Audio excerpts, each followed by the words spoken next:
ஆயத்தம் என் கையில இருக்கிறது, என் இடம், என் பேச்சு, என் பாவனை ஒரு விஷயத்த சொல்லிடுது.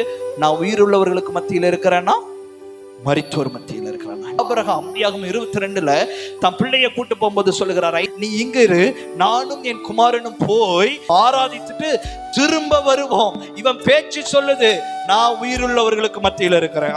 கொண்டு வந்தது கொல்றதுக்கு அப்படின்னா இல்ல, நான் கொண்டு போயிட்டு 2 பேரும் திரும்ப வருவோம். ஒண்ணுமே நடக்கலன்னு சொல்லுங்க, திரும்ப இது நடக்கும், கண்டிப்பா இது கிடைக்கும்னு சொல்லுங்க.